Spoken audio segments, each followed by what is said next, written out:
My name is Sanjoy Hazarika, and this is, as we are aware, the third and final panel on civil wars and fragile states. The first was on the first day on gender and armed conflicts. The second this morning, which a number of you were at, on conflict and post-conflict reconstruction, and perhaps now one of the most difficult themes.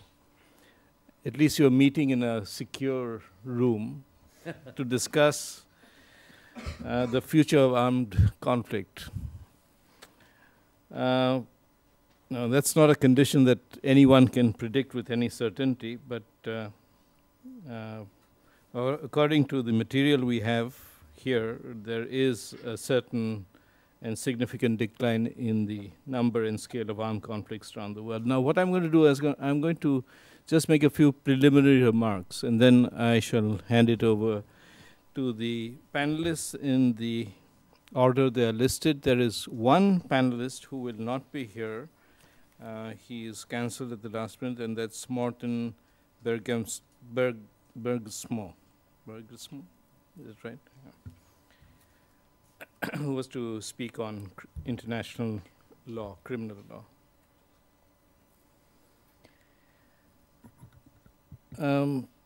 We could even perhaps challenge the premise in the theme that speaks of civil wars, for no wars, as we know, are ever civil. Although this seems to be a generic term looking at militarized conflicts, spanning frontiers and borders, and embracing the complexities of intrastate dimensions. What are the trends that we should be watchful of and concerned about? And in this perspective, I'll make these few remarks. In my part of the world, in South Asia, there are three major conflicts which are on your television screens, on print, on audio, and new media. Pakistan, with the Taliban, and the army in major clashes with the Taliban. Barely 100 kilometers from its capital, what its president calls a battle for survival. And there are fears about the safety of its nuclear assets, although we are assured that they are safe. Sri Lanka, with the Liberation Tigers of Tamil Eelam. I believe there was a demonstration by the Tamil community in Bergen yesterday, are making the last stand, and the world is watching quite helplessly at the heavy toll of civilian casualties. And of course, one of the world's longest running conflicts, Afghanistan, appears to go on unabated, and it really doesn't matter who's fighting whom. The Afghan people are always those who suffer. In these three conflicts and all conflicts across the world, IDPs, migrants, and refugees are a consequence. You have internal displacement from internal conflicts in Jammu and Kashmir in India, from the northeast, from where I come, in India also, which has some of the longest running insurgencies in Asia, in Bangladesh, in Burma, in southern Thailand, and across the world. And in all these conflicts and future scenarios, several issues go together, which have been part of these conferences' various themes. And before the panel begins its work, I'd like to flag a few which I think are significant. One is impunity and injustice. Injustice and impunity by the state and also by non-state actors. Internal divisions and social unrest caused by a range of factors, including inequity and a deep-rooted sense of grievance and perceived loss. When you think of the future of armed conflict, you think of what happened in Bombay 7 months ago, in November, where non-state actors surprised a nation and held virtually a country, if not a country, at least many people, hostage, and the attention of the world for something like 7 or 8 days. You have the business of war, of course, profit and profligacy. Is it still business as usual? Will it be still business as usual, or will the downturn mean bad times? We talked about the vulnerability of women and children at times of conflict. That's reflected in the first panel. And also the failure of well-meaning third parties. Norway, I'm afraid, in Sri Lanka is a good example of that. When they're not backed by enormous physical might, economic might, military might, and even that fails at times. And in the case of Norway, we are aware that whenever the team used to go to Colombo, the first stop on return was New Delhi, where they would brief the Indian government. And that was, in fact, almost a condition under which they worked. The other impacts you have are disease, mental stress, and failed economies, livelihoods, and incomes. And as we said, displacement and refugees flows. Now, today's panels will bring a rich range, I think, of knowledge, perception, and analysis to the issues on the table, including trends for the future. All of us, I think, were at Dr. Pachauri's presentation and his remarks on the impacts of climate change, and he did speak about ethnic conflict and conflict as a result of shrinking resources for larger populations. We won't be having the presentation on international criminal law, but I hope that our panelists will also talk about the possibility of dealing with seemingly intractable problems and crises, whether it's in the Middle East, Afghanistan, and the Israel-Palestine crisis. What do these mean for us? And as someone who's been deeply involved in understanding conflict from South Asia, especially in Indian perspective, I've served on the National Security Advisory Board, and I have been an advisor to the Foreign Minister of India at the time of the fourth Indo-Pak War. And I look at issues of governance, transparency, and conflict, because I think the three are closely related. So I look forward to this panel with great interest. And there are 4 speakers, and each of them will have 20 minutes. I hope they'll get a chance first to interact among each other, and then we will open it up to the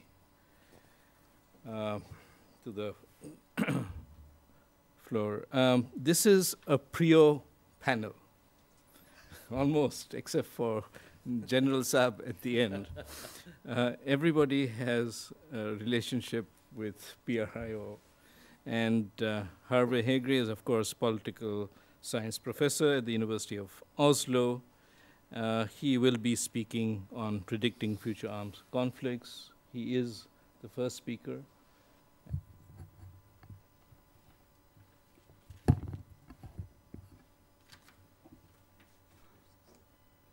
So the purpose of this project is to try to predict armed conflict in the future.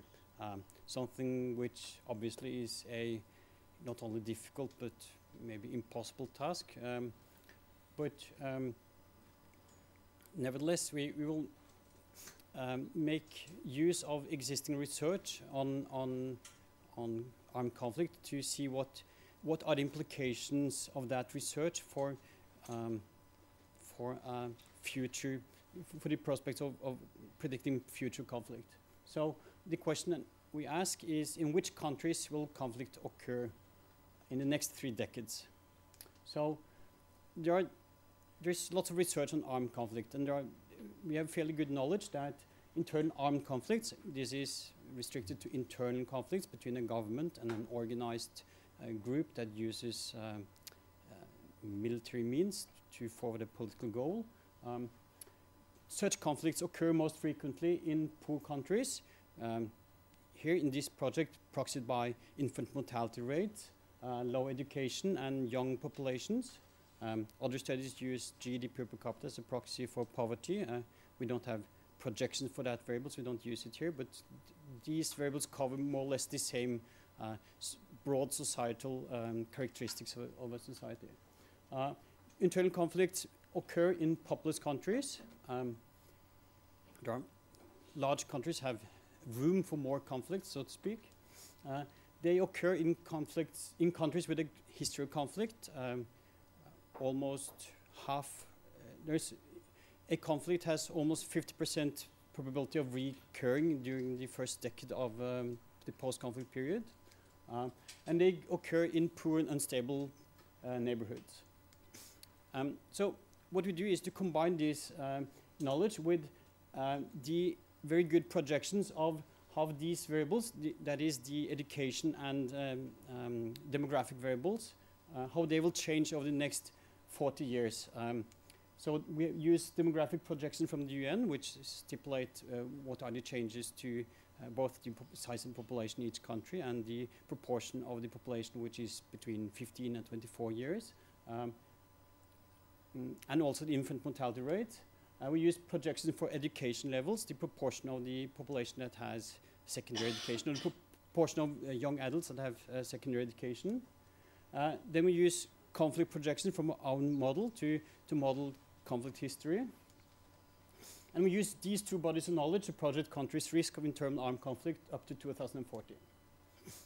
We use conflict data from the Uppsala conflict data project, which has been developed in cooperation with PRIO, which as our measure of internal armed conflict in the world. So that's a data that covers all internal armed conflict according to this definition from 1946 up to 2007 in the data that we have access to here. So the methodology is to estimate the statistical model on data for 1970 to 2007. Then we estimate the statistical model of the relationship between our indicators and the risk of conflict onset, of continuation of conflict, and also escalation and de-escalation between two different levels of conflict. We use the predictors that I just mentioned, so infant mortality rates, demographic composition, education, population, conflict history, and neighborhood. We measure for each country the average IMR in the neighborhood, for instance, to show that there is a difference between poor countries in a poor neighborhood and poor countries in a not so poor neighborhood. Then we take the predicted probabilities of transition between the different states of conflict and simulate, based on this estimate, 250 times over the period 2008 to 2040. So there are some strict assumptions here in this model. The first is that we assume that these variables that are listed here are sufficient for predictions. That's, of course, a very strong assumption. We also assume that there is no unobserved regional or temporal differences. We have tested that assumption, and it seems to hold, but that's also a fairly strong assumption to make. We also assume that the future is similar to the past, so what you've estimated as a relation between education levels and risk of conflict will continue to be the relationship in the future. We also assume that we have found the optimal functional forms and lots of assumptions of that sort. We also assume that conflict does not affect predictions. That's also a strong assumption that conflict does not increase infant mortality rates, for instance. That's just a simplification which is necessary at this point. So, the dynamic mechanism, what is that? well, that's just a statistical model that allows estimating both the probability of going from no conflict to conflict and simultaneously from conflict to no conflict. So, and also two different levels of conflict. So to assess what are the quality of these predictions, we did a auto-sample validation. So we estimated this same model for data from 1970 to 2000 and predicted which countries had conflict in the 2001 to 2007 period to see, since we have data for that period, to see how well it predicts on data that where we know the answer. So in reality, we observed, or the data set tells us that 28 of 169 countries had armed conflict. And in 2001, that is the first year after our sample, we predict that 20 of them has a probability of conflict larger than 0.5. That's not so strange because these conflicts tend to last for many years. So most of these predictions are due to prediction that conflict in 1 year means that there will probably be conflict next year too. We predict that 4 non-conflict countries has the same high probability, so that those are false predictions, only 4 false predictions out of 24. A harder task is to predict 7 years in advance. So in 2007, our data set tells us that 25 of these 169 countries had an armed conflict. Our prediction was that 9 of those had a risk higher than 0.5. So we predict more than a third of the conflict. We also, if we use a lower cutoff, if you say that we expect to see a conflict in countries where we simulate the risk which is higher than 0.25, we would find that 22 of these 25 countries had were predicted, so to speak. So, and we make 3 false predictions if you use the 0.5 cutoff rate. So, if we use the 0.5 cutoff rate, which I'll return to later, we predict half of the conflicts, or just above a third of the conflicts, and 3/4 of our predictions are correct. And we predict most peace countries correctly, which is not so hard. So then we rerun the estimation on the whole sample from 1970 to 2007. And these are our predictions. So to the left of the red line are the observed proportion of all countries in the world that has an internal armed conflict according to the Uppsala definition. So you can see the strong increase from 1960 up to 1992 at the end of the Cold War, where more than 22% of the countries in the world had an internal armed conflict. Then you see the strong decline after the end of the Cold War to 14% or so in 2007. So the red line marks the end of the observed data, and to the right of the red line are our predictions. So we predict the solid line is our mean prediction. So we predict after a decline, which is probably due to a technicality with our simulation, we predict more or less that the proportion of countries that will have a conflict is more or less stable. The dotted and dashed lines are confidence intervals around this prediction. So, so there's a slight increase from the 2007 levels, but the strong decline from 1992 to 2007, we predict, is not a temporary thing. The level that we are at now is a stable equilibrium, so to speak. These predictions are, and I'll return to these to explain what drives these predictions in a minute. But there is the larger the populations of the world, the larger is the probability of conflict. That increase in the global population offsets the improvements in global development, which explains that there is no reduction in the risk of conflict, even though most countries has a reduction in infant mortality rates and the proportion of the population which does not have an education. So our model distinguishes between 2 levels of intensity of conflict. One is the all conflict, which is a conflict which leads to at least 25 battle-related deaths per year, and major conflicts, which leads to at least 1,000 battle-related deaths per year. So this is the prediction for the major conflicts only, with more than 1,000 dead per year. And we also predict that this share is stable at the same level as the last 5 years. So about a quarter of all conflicts will, or 20 to 25% of all conflicts will be major conflicts. So the implication of this is that the proportion of the global population that is killed in war is likely to decrease. So there is now, most of the conflicts that we predict are minor conflicts. So there's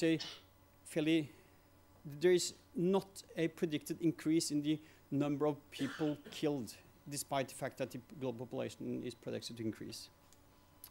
So this is a very dangerous list to display, but I want this to be as transparent as possible. These are the predicted probabilities of conflict. So the probability that we will observe a conflict in each of these countries in 2015, based on the assumptions that I stated earlier. So India is on top. India has had conflicts in the Northeast going on continuously for 40 years. There are a total of 16 countries that has a predicted probability of conflict which is higher than 0.5. So and this is 8 years in the future, so if our validation assessment was correct, that that 3/4 of our predictions are correct, we can be reasonably sure that 12 of the top 16 countries here will have a conflict in 2015. And we probably have covered, this list probably covers some half of the countries in the world that will have conflict. So of the 20 to 25 countries that we predict will have conflict, this will, more than half of them are on this list. That's what you can infer from our auto-sample validation. So this is the 20 countries with highest probability of conflict in 2040. You can see that India has decreased its rank from the first to number 5, and the other of the top 10 countries are all African. And there are also some African countries like Mozambique and Tanzania that were not on the first list that has increased to the top 20 list. I'll try to explain why this is so in a minute. So I'll now show you how these predictors are projected to change for a few countries to give you some sense of what drives these predictions. So the first is India. You can see that the dotted line on top of this graph represents the population of India. So the main reason that India has such a high probability of conflict is that the population is so extremely large. You can see that the dashed line is the infant mortality rate. So from the red line to the right are the projected rate, and the solid line is the proportion of the young adults that does not have secondary education. And both of these indicators are projected to decrease. So the increase in population is sufficient to offset the decrease in the risk of conflict due to improved development. So this is why we predict that about 75% probability of conflict in India over the next 3 decades. And a fairly large proportion of those predictions are major conflicts. That's again due to India's size. So 1,000 battle-related deaths is a smaller number, relatively speaking, in India than in Togo or another small country. So this is our predictors for Colombia, which is a much smaller country. It's also a more developed country. You can see the education infant mortality rates decrease to about 10%, or 10 infant mortality rate and 10% of the population. And you can see this Colombia had a conflict in 2007, so that's why the predicted probability of conflict is 1 in 2007, and it decreases fairly rapidly. So we predict that this conflict will end based on our indicators. This is the Democratic Republic of Congo. You can see that the infant mortality rate is much higher than India, and the projected decrease is much lower. There's also a strong population increase, much stronger than that of India. And that means also there is a large proportion of the population which is young, which is one of the risk factor. And our education data are poor for DRC, but it probably stay constant at about 50. I'm not sure. I believe this education data for this particular country, but this is what we have at the moment. So the predicted probability here is also very high. A fourth example is Tanzania, which has not had a conflict for the duration of our data set. But you can see that the development indicators are high, the infant mortality rate is high, the education levels are low, and there's also a strong population increase. So those factors together gives this pattern. Since there is no conflict in Tanzania in 2007, and there's a long history of peace, the probability of conflict we predict will increase quite slowly, but over the next 3 decades, it will increase to 50%, if these assumptions are correct. So How much time do I have? 5 minutes. Okay. So I'll show you the some regional predictions. So the first is South America. That's from Mexico and south, I think.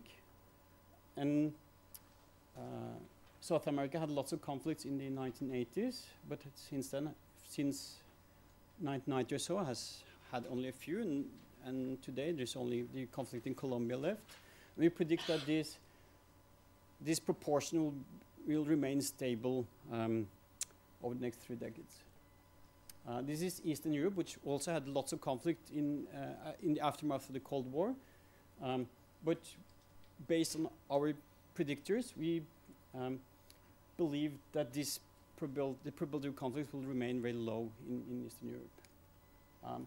This is the region of Middle East and North Africa and also Caucasus, which has had a fairly high prevalence of conflict up to today. Based on our predictors, we predict a fairly quick decrease to about 12–13% of countries in conflict every year, and that will also decline. So, because the Middle Eastern and North African countries have low infant mortality rates and high education levels, this is what we predict. These are the predictions for South Asia, including all the countries that you mentioned in the introduction. In 1990, all the conflicts in this region had a conflict. It has seen decreased, and we predict that this proportion will remain constant at about 30%. So all these are very large countries, which is one reason for predicting a fairly high probability of conflict.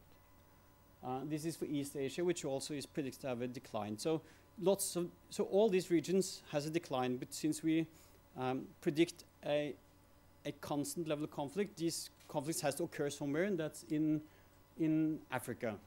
So this is what we predict for East and Southern Africa, a increase from current levels up to 35%, and even worse for West Africa, which has had remarkably few conflicts, actually, given the level of development in those countries, will increase to more than 40%. So in every year, 40% of these countries will be at war. So I have some maps to show you. This is the map of the observed conflicts in 2007. For reasons I'm not sure I agree completely with, the US conflict with Al-Qaeda is coded as a civil war in the USA, so it's red. So this is a map of the risk of armed conflict in 2010. You can see that the dark orange countries are India, Somalia, Ethiopia, Iraq. They both have a history of conflict, are large countries with low development levels. And you can try to see, you can see that America becomes greener, the risk becomes lower, whereas Africa, especially Western Africa, becomes more yellow and orange. So the risk increases in Africa and decreases most other places. You can see as we come to 2030, the entire Middle East is green, so with a fairly low predicted risk of conflict. So that's the prediction project. What to take home if development is the main driver of conflict, which is what you assume here, and then the poor prospects for social development in Central Africa means conflicts will become a larger problem in the future. So that's an important conclusion to draw, and I think that has some face validity to it. It's not only the outcome of a fairly mechanistic prediction project. In all other regions, armed internal conflict is predicted to become less frequent. We also find that positive regional spillovers are good for countries such as Mozambique and Zimbabwe, also for all of South America. Peru and Bolivia are fairly poor countries, but they are helped by the stable and the good predictions for the large countries in this region. So that's our next stage, is to try to use these prediction to compute cost-benefit analysis of conflict prevention interventions. We had a discussion earlier today about the disproportionate amount of military capacity or global military capacity that's used in Iraq and Afghanistan. What would the effect on global conflict be if we shifted those resources to prevent conflict in all the other high-risk conflicts? That's something we want to use this to try to get some sort of hard handle on. We can improve our methodology. We can disaggregate between. We should disaggregate the large countries like India. There's such a big difference between Northeast India and the rest of India. We can use more predictors. We should use some data on ethnic composition and on oil, for instance. And we should also model the effect of conflict. So, but anyway, that's what I have. Thanks.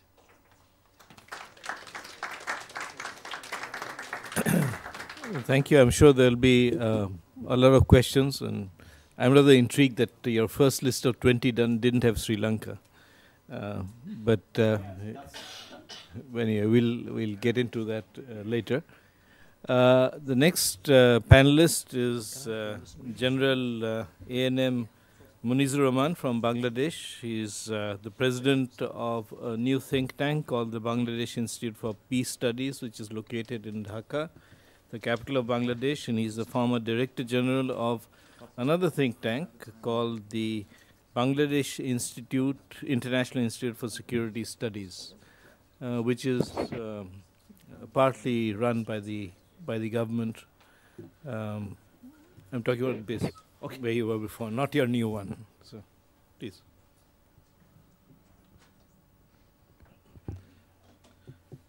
Thank you, Mr. Chairman, and thanks to the audience for being here this afternoon. I will be taking you on a quick journey to look at South Asia in terms of the security and the challenges it faces.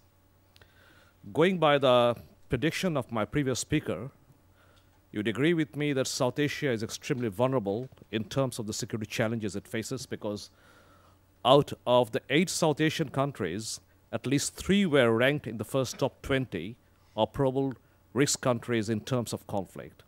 I would also say that the other countries in South Asia do not lag behind very much, because, as the chairman very rightly mentioned, Sri Lanka probably merits going into that graduate list.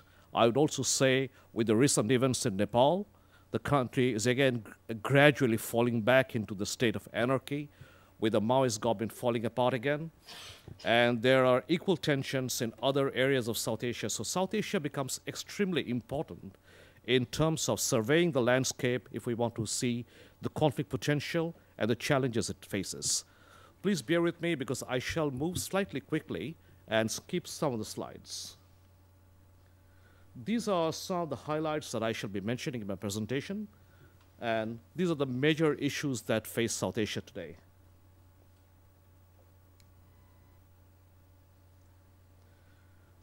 It is important for us to know that the region of South Asia is strategically extremely important and relevant in understanding the security of the whole region as a whole, not only South Asia per se.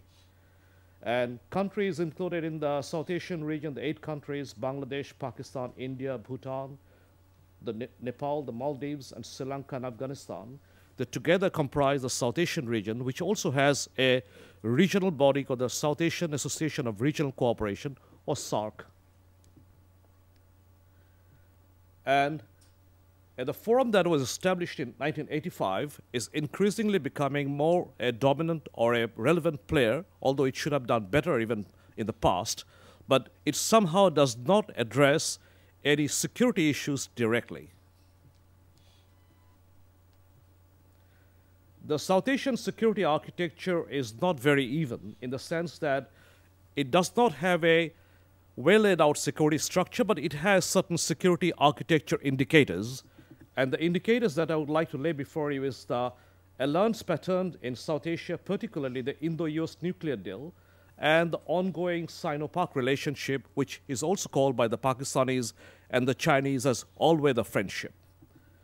There is also a tension between India and China as both powers begin to rise as both regional and global power aspirations. There are interstate unresolved issues and border demarcation and water sharing and trade issues loom large in understanding the security environment of the region. But perhaps a major issue in the region is the nuclear issue. South Asia today is one of the most nuclearized part of the world, with two of the latest members of the nuclear club, and also in the close proximity of another nuclear member country, that is China. We also see an increased amount of military spending, both on the conventional means and also on the nuclear means, by all countries in the region, and on the nuclear means by India and Pakistan. There are issues of control over the sea, particularly the Indian Ocean and the Arab Sea and the Bay of Bengal. And the example that I just mentioned at the bottom is that the Indian Ocean is increasingly becoming a hot area for contention of rising powers, and including the global superpower. And we had recently seen a major naval exercise that was carried out called the Malabar 0702 that together brought about the largest naval concentration in the area, indicating that these waters could once again become areas of contention for great power rivalry. The security paradigm in South Asia is certainly very Indo-centric. India being the dominant power in the region, much of the security landscape is dominated and shadowed by what India does and what India thinks. But gradually, we also see a shift from the traditional hyphenated kind of a security understanding of South Asian landscape from the Indo-Pakistan relationship. We're also seeing independent poles within the region that are now becoming independent and major security players beyond the Indo-Pakistan relationship. It is a conflict-prone region. It is a region that has fought major wars in the past and remains extremely vulnerable to potential conflicts. And we have nature of conflict in South Asia, which are protected in nature, like the Kashmir issue, like the Tamil crisis in Sri Lanka. And it is a state of conflict, and it is a state of conflict transformation that we are gradually beginning to see in South Asia.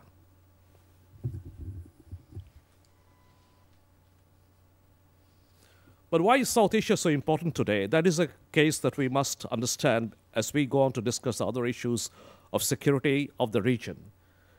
South Asia is extremely strategically relevant today to understanding the security of the world, because South Asia houses 1/5 of the global population. It is a massive house for global population living there. It is also the home of one of the fastest growing economic power and a regional power and an aspirant global power, that is India.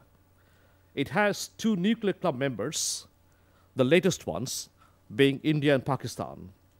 It also has a geographical continuity with another superpower or a potential superpower, that is China.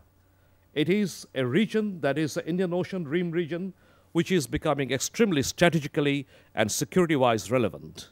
And South Asia is also the indicators for the economy and the society of the future, being an IT-driven powerhouse. South Asia and the emergence of India as a regional power with global aspirations becomes extremely pertinent to understand the general landscape of conflict and power into play in our South Asian region. There is a potentiality for either a nuclear or a conventional conflicts happening in that area. We are located near the important sea lanes of Indian Ocean and the Arabian Sea, and South Asia is also one of the frontline states in terms of the energy regions of Central Asia and the Gulf regions. The demographic pattern currently comprising 1/5 of the global population, and South Asia is also, unfortunately, one of the poorest and one of the most misgoverned regions of the world after sub-Saharan Africa. So there is a paradox there. Let me just for a moment zoom on to my own country, since I come from Bangladesh, to show you why is also Bangladesh so geostrategically relevant in terms of both South Asia and in terms of the Asian region. We are the world's 8th most populous nation. Bangladesh, although a very small country, but in terms of the demographic nationhood, we're the 8th largest country in the world. We are also the world's 3rd largest Muslim state. We are in the geographical vicinity of 2 great powers, that is China and India, and what I call living with two giants. We have a critical access to the Indian Ocean, which is geostrategically important, and Bangladesh, of course, has tremendous potential for gas reserves in its offshore areas, and we are geographically and strategically a link between South and Southeast Asia. This is a slide that I would like you to have a look at it, because I will not go over all of them, but I just showed it here because if we really want to understand South Asia and its geostrategic relevance and its security landscape, it is critically important for us to understand some of the basic facts and figures of the rising power in Asia, which is India. India has a sustained economic growth of over 8% for the last 4 years, and the current economic downturn is going to take it down for a while, but it has tremendous potential to rise again. India also has the world's third largest military. The Indian Navy is one of the fastest growing navies in the world with potential blue water ambition. India has the indigenous space capacity with the capacity of militarization in the future. India has a formidable nuclear power plant, and it's increasing its arsenal in the nuclear capacity. India is also the world's largest democracy. And India certainly has the world's fastest growing middle class and the world's largest middle class at the moment. And we could also say that India is also the world's most favorite outsourcing destination and probably the world's service center. India certainly has a dominant power in the region. It is considered also a regional hegemon, having very troubled relationship with a number of its neighboring countries. It works as a counterbalance to Chinese expansion in the region in many ways, and that could also become a source of potential tension, not only between India and China, but between other countries in the region. It certainly leads the strategic neighborhood. The Indian neighborhood is critically important not only for India, but for the rest of the world. The region, to some extent, I would argue, has been outsourced by the West to India. So the neighborhood is also now increasingly being managed by India. And it is certainly the largest trading partner with the rest of the countries in the region. The military continues to play a dominant and a major role in most of the countries in South Asia. This is a slide for you to just have a glance at it.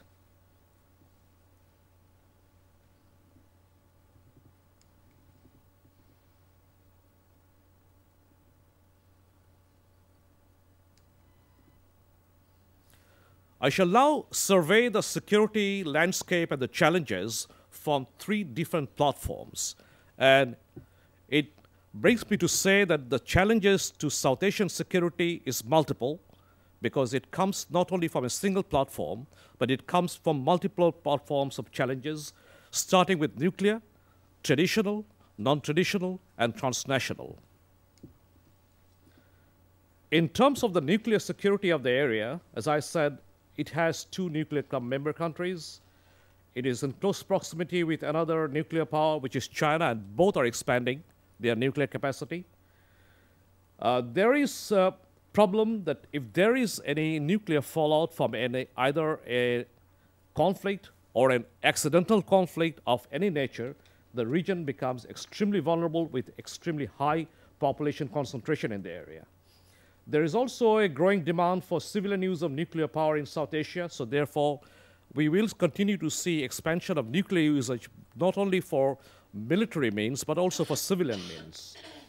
But there is now a growing concern about command and control and safety of the nuclear assets in the region, particularly in one country. The nature of conflict in South Asia has been protected. We have had conflict between India and Pakistan, and which has raged on and on for decades without a potential for effective solution in sight. We have had a long turmoil in civil war in Sri Lanka, in which Norway has been involved in brokering a peace. We are now in the process of seeing a military end to one of the largest and the longest fighting terrorist organization, the LTTE.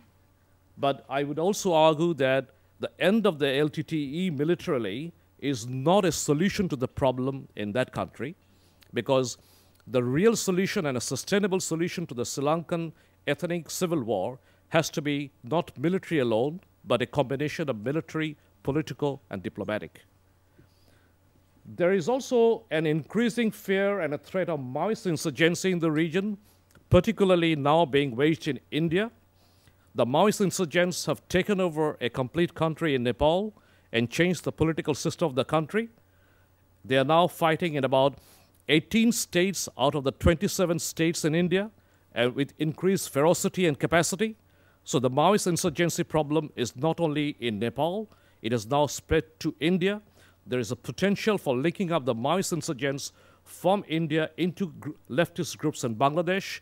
And the latest maps that I have come across indicate that they have aspirations in spanning a number of countries in the South Asian region. The case of Afghanistan perhaps needs no explanation, because it is a country in a total condition of collapse. It is increasingly becoming a non-state, and in spite of the huge amount of international interventions, which probably lacks a clear vision and a strategy, the country is slipping back into a state of anarchy. Beyond Kabul, there is no effective government control anymore. We have border disputes among the states, and the recent regime change in Nepal and the potential of another government coming into power with the Prime Minister of Nepal resigning under pressure brings another set of challenges to that country. We have a number of unresolved border disputes, undemarcated land borders, adverse position of land, disputes over maritime boundary, water sharing, and killings at the border. But perhaps the one I would like to mention is maritime boundary issues in South Asia, which has remained unresolved for many decades, and now coming to the point of potential tension and even potential confrontation between India and Bangladesh, between Bangladesh and Myanmar, and many more. We have a soaring defense expenditure for the reasons I have mentioned, and the graph indicates that the conventional spending on defense is increasing every year.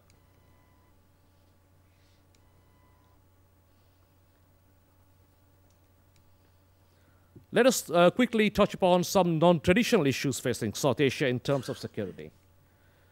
And the issues that are of highlight here are issues of food security, resource security, energy security, environmental security, and terrorism.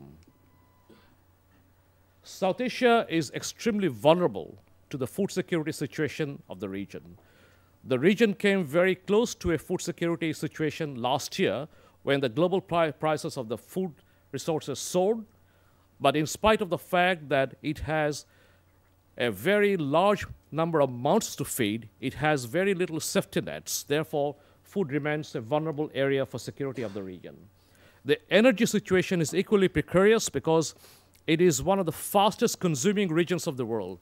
With very little of its indigenous resources in terms of energy, India continues to consume large portions of energy, and the country in the neighborhood, China, also consumes a large amount of energy. So that makes the region extremely energy security vulnerable. But perhaps the most threatening, non-traditional threat to South Asia now comes from environmental security. The region becomes extremely vulnerable to the changes of the global climate and the global warming situations. And an example to lay before you, if there is a rise of seawater by 1 foot only, something like 15% of Bangladeshi land will go under the sea, entailing a climate refugee population of anything between 30 to 40 million people. And these are massive numbers to play with in terms of global refugees and climate refugees. And it is certainly at the point of securitization. There is also problems of disaster, and there is also a problem of other environmental degradation in the area. Another major problem in the non-traditional field is terrorism. Perhaps the global terrorism center of gravity has now shifted to South Asia. Countries from Afghanistan to Pakistan, to India, to Bangladesh, to Sri Lanka, to Nepal, all are now subjects of active acts of terrorism. And there is a growing arc of instability starting from Afghanistan to Pakistan to India. We have issues of Islamic militancy in most of the countries. We have the problem of Maoist insurgency in Nepal and India, and the growing Red Corridor in India is a matter of great concern. The FATA area, or the federally administered tribal area in between Afghanistan and Pakistan, is increasingly becoming the world's truest non-state or ungoverned space, increasing the problem of security not only for the region but for the entire South Asian region. We also have the problem of Hindu radicalism, growth of Hindu radicalism in India, which is also, I consider, a security threat. I shall skip all these slides and just briefly touch upon the transnational nature of threats in South Asia. In terms of the transnational threats facing South Asia, the first I would like to mention is about human trafficking. This is one of the most active area for human trafficking anywhere in the world. A large number of people are being trafficked in the region, within the region, and beyond the region for a number of reasons that I have mentioned in the slide.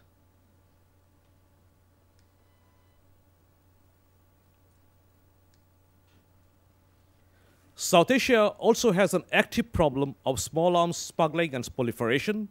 It is an area that has one of the highest concentration of small arms, and which is also being smuggled within the area for a number of reasons, and also being smuggled out of the area for other number of reasons.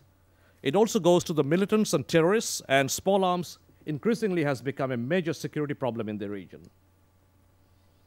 We also have the problem of drug trafficking, because South Asia happens to be in the center of two of the fastest growing areas for drug production and trafficking, which is the Golden Triangle area between Myanmar and Thailand, and the Golden Crescent area, which is the Afghanistan area. So it is a crossroad of all kinds of drug trafficking with its allied security implications. Disease now becomes a major source of threat, and HIV and other pandemic sources are becoming active. For your information, HIV, AIDS, India is one of the fastest growing number of HIV affected people in the world today, with about 3.5 million affected people, which makes it very, very vulnerable for the region with this kind of porous borders. And when all this is happening, ladies and gentlemen, we are also seeing South Asia as an integral part of the wider Asian region, which is truly the region or the part of the world that is truly rising. And I would say the coming century or the later part of the century will truly become the dawn of the Asia-Pacific century. Thank you all very much for your patient hearing. Thank you.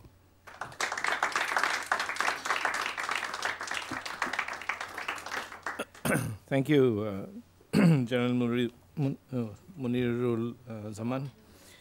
I think it's always interesting to see how a different perspective from South Asia looks at the same issues in a completely different manner. And I hope you, I mean, there are things I think many of us may not agree with him, but I think the perspective was important to see. The next speaker is Dr. Indra de Souza, who's a political scientist.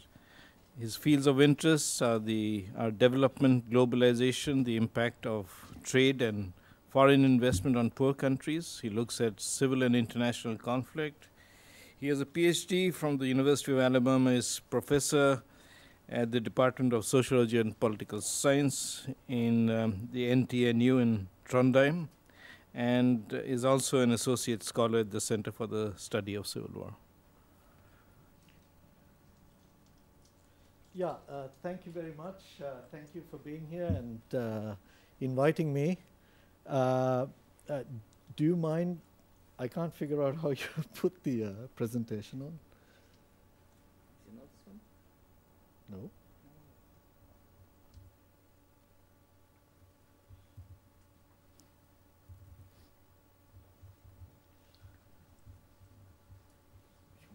That one. Yeah.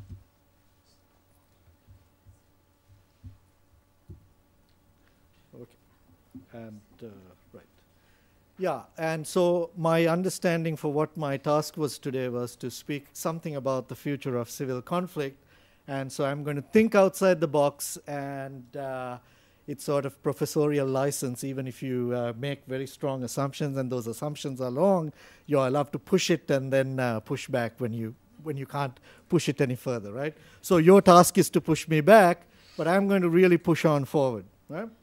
So I'm coming at this from the view that conflict is an unnatural state for most people where violence occurs.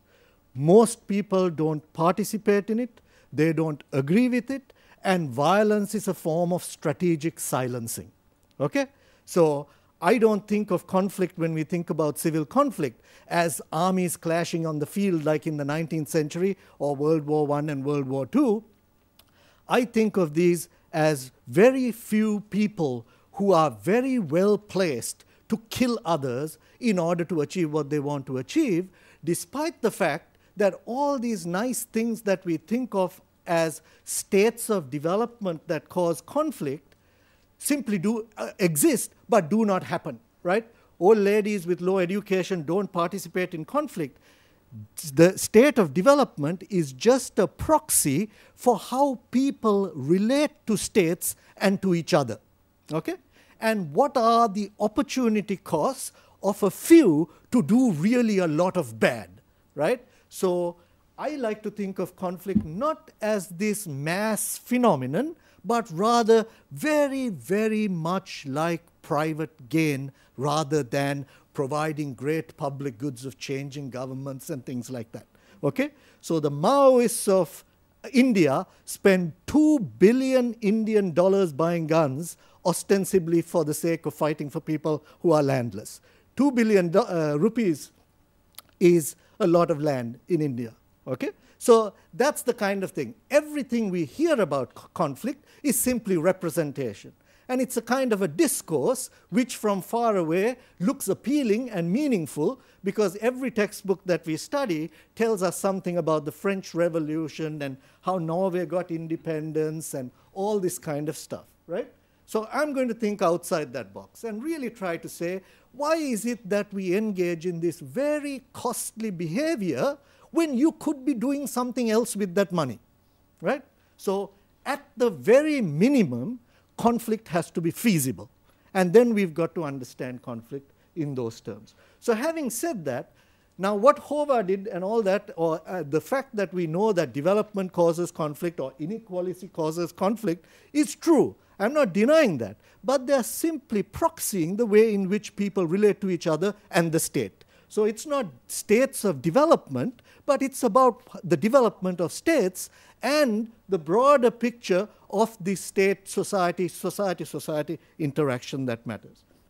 And here, I see a lot of agency for policy to make a difference.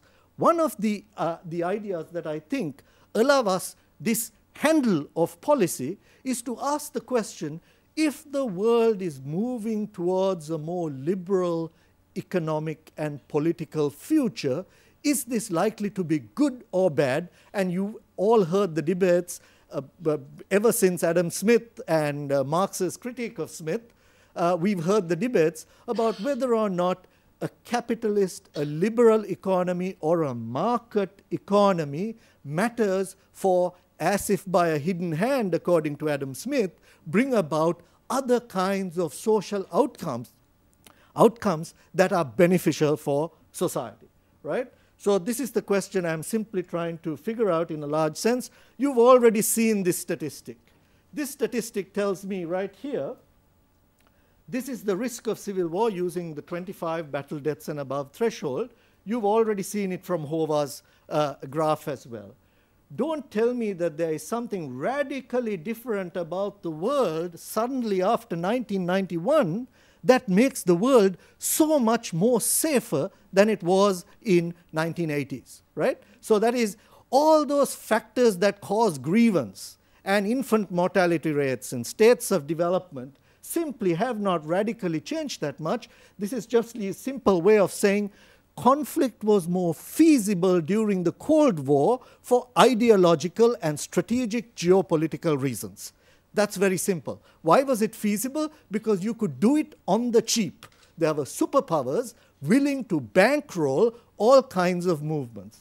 So you can go into diplomatic history and figure out what was going on, and we can explain Angola, and we can explain Somalia, and so on. Okay? That is, you simply had a lack of opportunity for third world states to develop indigenous policies and methods of building institutions for creating peace, right? Now, the development community will simply like to push the idea that it is a lack of development. But what kind of development is what I am interested in. Is it the kind that promoted strong states? Is it the kind that allowed people to fight a little and build an institution, not to fight again, and so on? Okay? So looking at the proximity of World War II would never tell us how risky Europe was to conflict, right? World War II was a lesson about not going to war again. So this is what I'm talking about, the effect of the Cold War simply making violence more feasible, right? That is cheap. Something has happened, and I'm just hoping that this something is going to be, in fact, longer lasting than it is even on this graph. So this is a terribly messy thing, I apologize for that, but I want to simply show you one thing. Here's the region of Latin America, which had a conflict in almost every country except Costa Rica. Today, almost every country is in peace except Colombia. And Latin America's proximity to the United States and its geostrategic presence was ultimately the driving force of what I think led to the kinds of issues that led to war. Here's sub-Saharan Africa. You see the peak, and then you see the downturn, right? And so sub-Saharan Africa and Latin America, with all those risk factors we think matter for conflict, large resources, bad governance, poverty, we have seen the reduction really being driven by them, right? That is, South Asia and the Middle East have actually seen bump ups. And so this tells us that that global risk is really driven by those areas that were strategically, in fact, important and relevant. So now what about what's happening in the world? What do I mean by liberal? Well, one thing is that we've seen the decline of dictatorship, the rise of democracy, and some kind of rise of those states in the middle of those two. Now, this is highly risky. I am not advocating democracy alone. It's not a pill, but democracy is one of those forms of state-society, society-society interactions that raise the costs of conflict. Right? It raises the cost of conflict, even if it may at moments reduce the cost of conflict, election times and things like that. But again, I'm talking about institutions, human agency that can change destiny. Poverty is not destiny. There is no reason why Bhutan or Swaziland, which has been ruled by one man like his own private estate, has escaped conflict, and India and Sri Lanka doesn't. Right? So it's not destiny, but it's about agency.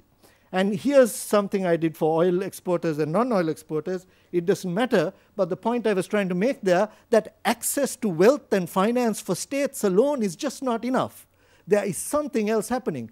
Oil wealthy states will manage both peace and their social interactions badly, despite the fact that they can reduce their infant mortality rates for whatever perverse intentions rulers will have to reduce that, okay? Like patronage and so on.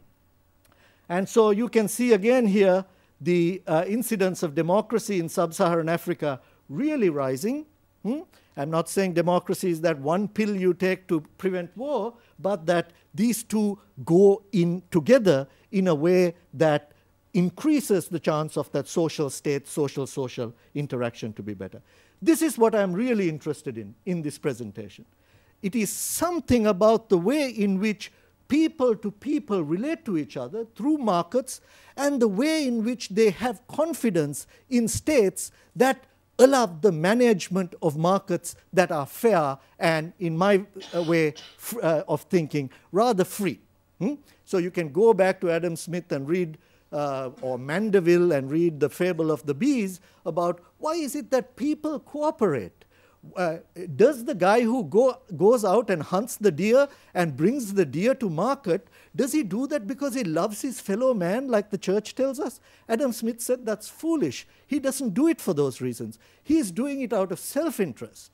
And it's the ability to bring his food to market that allows him to cooperate with somebody that he might otherwise hate, in fact. So there's lots of work done on why do ethnic groups cooperate. Oh, they use this word social capital. What is social capital? As if somebody from the bank can come and make social capital suddenly flourish. It's about the everyday interaction of people who work in security and in confidence that, for example, contracts will be held up, that the state is impartial, that the state doesn't think I'm a black man and he's a white man. Right? That social cooperation is possible spontaneously, endogenously, that allow the building of institutions that allow this social capital to build up, right? We can use all these terms, but I just simply like to say some kind of market cooperation. So, okay, so I'm going off on a limb. Is it true then that the third world suffers conflict because they are poor and dumb? That's one way to think about it. Governments are simply dumb and bad, right? They do bad things because they are politically feasible and not something that is constraining them, like markets, for example, which is the sort of Smithian argument.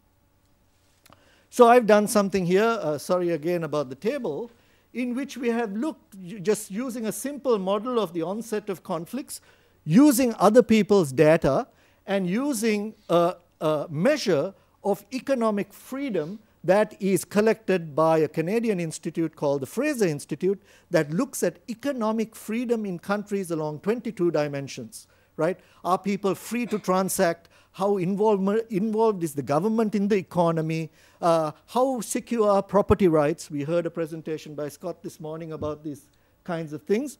And about the freedom for entrepreneurial activity, right? Basically, they look at capital controls, things like that.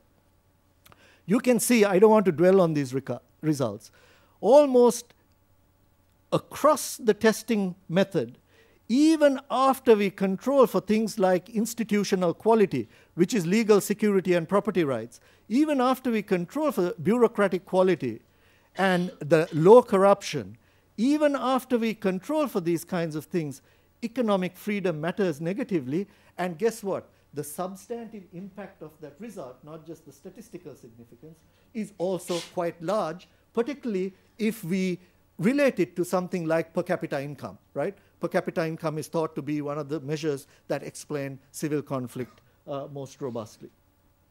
In fact, per capita income remains not to be so robust when we enter these economic freedom and institutional measures. So that tells us something. There is some high correlations, but we've checked for multicollinearity. That's not a problem.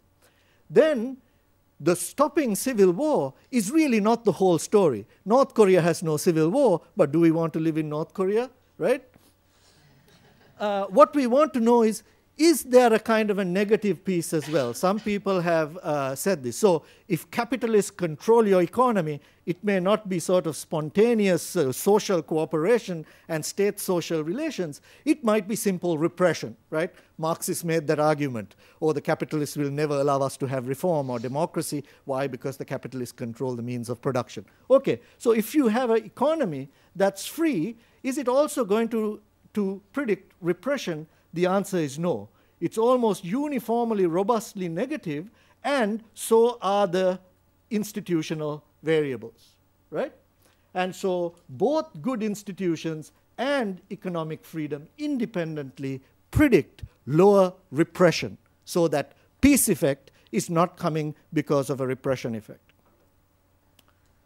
And here we look at something that's really quite neat. We know that democracy reduces repression. You can't be a democracy and have repression. There are some countries that have some problems, but in general, democracy reduces repression. This is economic freedom at the value of zero democracy. Economic freedom, even among autocracies, lowers its level of repression. But my point, starting off from the beginning, is this. Economic freedom among democracies reduces the risk much more steeper. It's an interactive effect about how social groups and states and society relate to each other, and it's not necessarily, in my view, states that doom countries or states of development or states of inequality that doom countries to conflict. If that was the case, we would probably see conflict in Norway. We would probably see conflict in the United States. We would probably not see conflict in Spain. We would probably not see conflict in countries like Sri Lanka, relative to all those others who've escaped it, like Swaziland, which, according to an African friend of mine told me just the other day, the president lines up all the women in the capital on one day of the year, that's their national holiday, and he picks a bride just randomly from the crowd. And is that true? Not so randomly, okay. He picks the so there are terrible states of being for human beings, like in North Korea, where grievances alone do not very well predict the chance that we would see conflict or repression. And I argue that it is something about how social actors and states relate to each other. And one of the good things that I'm finding is that this liberal turn is good for us and probably explains the downturn in conflict. Thank you.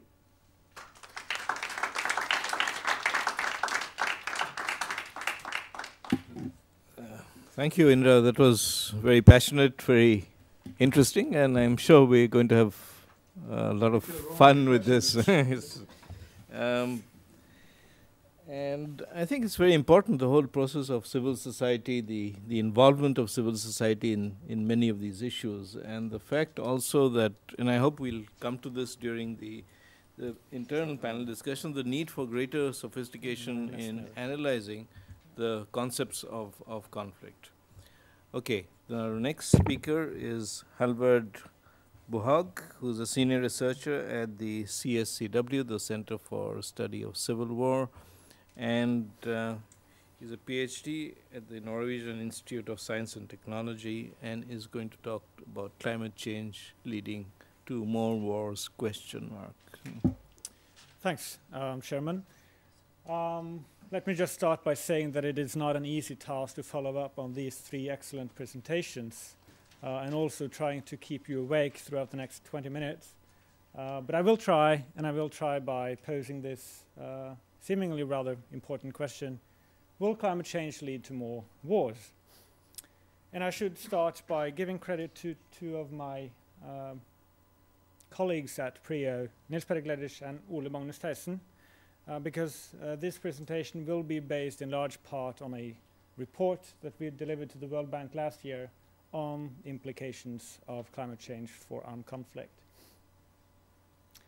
I thought I should start by saying a little bit about what I mean by armed conflict and which definition of armed conflict will form the fundament of this presentation. But you've already heard from both Håvard and Indra about our data and about also we've seen this trend. So I'm not going to dwell about this definition, only note that we are dealing with relatively severe armed conflicts, that is, fatal conflicts and conflicts causing a considerable number of deaths. So we're not dealing with conflicts of interest in this talk. And I should also mention that I plan to return to the issue of this definition towards the end of my presentation and discuss whether this definition is in fact useful when we are talking about security implications of climate change. One graph that we haven't seen so far this session, though, is this one, which is based on more or less the same data, which shows the annual number of deaths due to these conflicts. And as we can see, the trend here is more or less negative throughout the post-World War II period, even if the actual number of conflicts increased during most of the Cold War period. Obviously, there are a few peaks here that drive the overall trends. And we also see that the darker blue areas, which are the international conflicts, the conflicts between states, are the ones that cause most of these casualties, even if they are very rare compared to internal conflicts or civil wars, if you like. So overall, there's a very positive trend that we have seen in the recent few years. There's both a decrease in the number of conflicts, and there's also a decrease in the number of killings in total due to conflict, but also there's a decrease in the average number of fatalities per conflict. So these are certainly positive trends.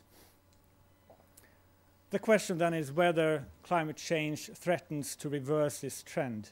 And I've put up a number of claims and statements up on the board here from former and current Secretary Generals of the UN, from leading academic scholars, and from the former chairman of the Norwegian Nobel Committee.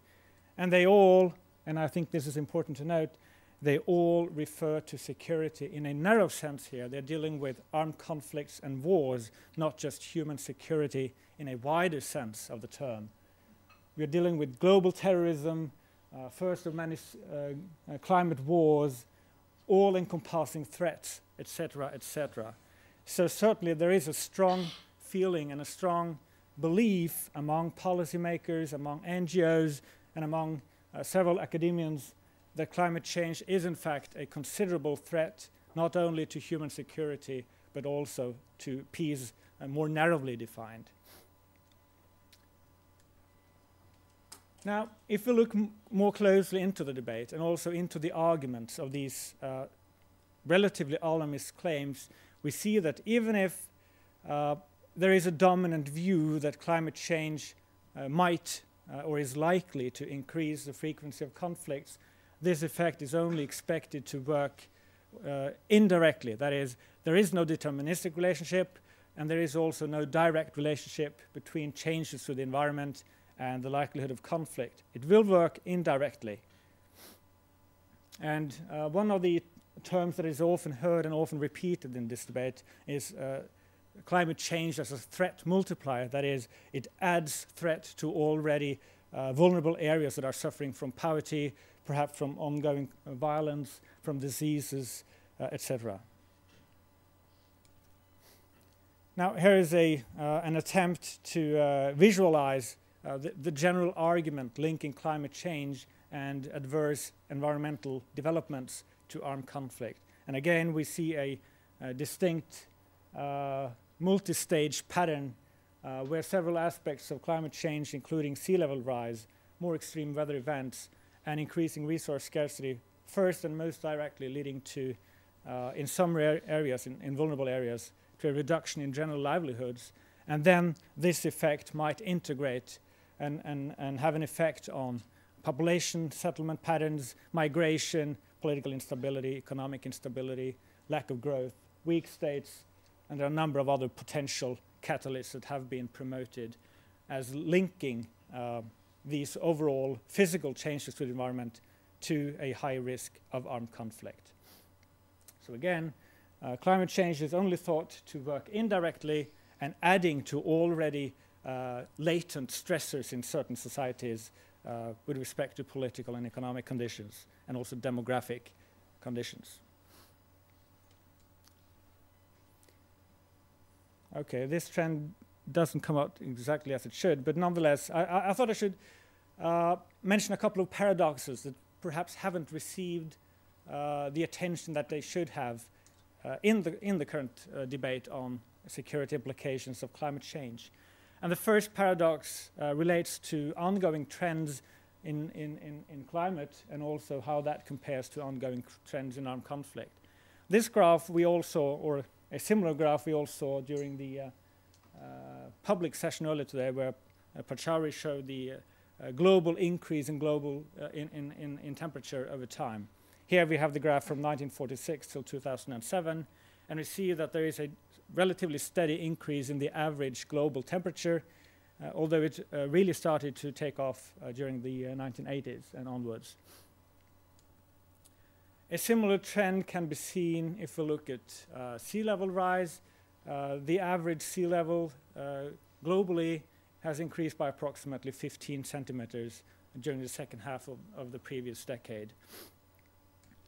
And if we look at climatic natural disasters, that is droughts, windstorms, floods, and other forms of climate-related natural disasters, again we see a similar trend, an increase in the frequency and also in the severity of these events. I should mention a small caveat with respect to this trend, though, since natural disasters is also affected by demographic aspects, by the number of people and their settlement patterns. And obviously, We do know that people tend to relocate and settle in more vulnerable areas now than in the past as a natural consequence of global explosion and urbanization. So to some extent, this trend might be explained by shifting settlement patterns. But even if we take away that, it's likely that there will still be an increasing frequency of these extreme weather events due to the general process known as climate change. Now, what happens if we compare these trends with the trend I started with, showing you about armed conflict? And here I let the global temperature represent climate change, and that is seen in the green line, and then the blue graph represents the distribution of armed conflict. It's actually quite strikingly how the trends do not compare well, and how they do not overlap over the last 15 or so years. Now, the question then is, what can we take away from this? What is the scientific value of this graph? 0, that's my inclination. We cannot really use this for anything. We certainly cannot deduce a causal relationship between environmental change and the global distribution of armed conflict based on this very simplistic bivariate graph. Nonetheless, I think it might serve to provoke some thoughts. And the reason is that many of the claims and fears that are often heard linking environmental change to increased insecurity uses this very simplistic causal argument. We do observe a desertification of a certain area, and we haven't seen an increase in violent events in the past, then there must be a causal relationship between the two. Fortunately or unfortunately, the world is a little bit more complex. So I should not, and I do not want you to take away from this graph that global warming will decrease the frequency of armed conflict in the future, just the same as I wouldn't say that global warming contributed to the increase till the 1990s. So that's the first paradox that I thought I should mention. The second paradox that hasn't really been promoted in the security debate on climate change is the lack of correspondence between a number of ethnographic and sociological case-based studies that do report a causal correlation or a causal relationship between different aspects of environmental degradation, freshwater scarcity, and so on, and different forms of violent conflict on the one side, and more systematic statistical studies comparing a number of cases that so far has failed to establish the same relationship. And in fact, drought and deforestation are seen in many areas, whereas conflict is certainly a very rare event. So that might explain some of the reasons, well, that might constitute one of the reasons why there is a certain lack of correspondence between these two methodological types of literatures. If we look at refugees and conflict and migration, I could not probably stress this hard enough. Migration is thought to be the main driver of future conflict due to climate change. Current research on refugees and conflict does indicate a weak positive relationship. That is, in areas accommodating a significant number of refugees, there seems to be a statistically significant higher risk of future armed conflict. But this result is driven by conflict-induced migration. We do not know whether environmentally induced population flows will have the same effect on the receiving communities. Also, natural disasters has been promoted as a potential mechanism linking climate change to armed conflict. Again, there is some sketchy evidence suggesting that there is a positive relationship, although this result seems to be driven primarily for geological, not climatic disasters. And as far as we know, the frequency of volcanoes and earthquakes will not be affected by climate change. And overall, in fact, there is not much attention to environmental factors in the peace and conflict research community. And there is also not much attention to conflict and security issues in the climate research literature. And in fact, even if Pachauri made a couple of references to the Nobel Committee and the Nobel Peace Prize award in 2007. The IPCC's fourth assessment report actually almost ignores human security issues and armed conflict altogether. Now, why don't we see this relationship between environmental changes and negative environmental changes on the one side and an increase in the risk of conflict on the other in these more generalizable statistical studies? One reason is that there might not be such a relationship at all. And I've listed up a number of reasons why we might not see a relationship. One I've already mentioned about early research on refugees focuses only on conflict-induced refugees. And the reason for that is that according to the definition of UNHCR, a refugee is fleeing to escape violent actions that threatens to take his or her life. So it's more or less explicitly linked to conflict. There are much more, well, the data quality for other migrants are in general much poorer. And also, some of these more alarmist claims tend to assume a no-response scenario, that is, assuming that societies, countries do not adapt or do not develop new technologies and so forth, then we will see this and that development. Although history has told us that humans are in fact fairly good at adapting and substituting. Also, when it comes to water conflicts, which we haven't seen much of, the literature focusing on water security more now tends to focus more on cooperation as a likely output of water scarcity.